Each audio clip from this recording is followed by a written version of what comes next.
Now that you have decided a metal roof is the right choice for your Downers Grove, Illinois home, you may be wondering what to expect before and after installation.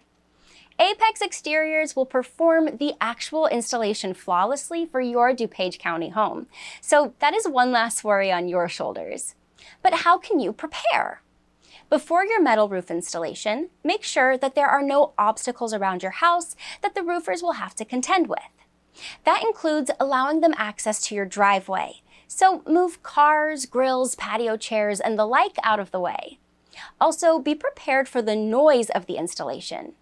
Roofing day may be an excellent opportunity for pets and kids to spend quality time with family and friends. Once your Downers Grove Township metal roof is installed, you will find that maintaining its appearance is crucial. Ensure your gutters are functioning correctly.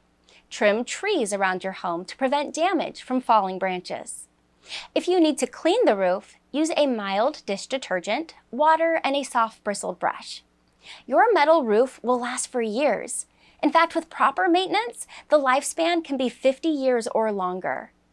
Remember, if you notice any issues with your metal roof, call for a repair. Repairs will ensure you get the lifespan from your roof that you should. Are you ready for metal roofing in Downers Grove, Illinois? Apex Exteriors is here to handle it, and it all starts with a free estimate. Call us today.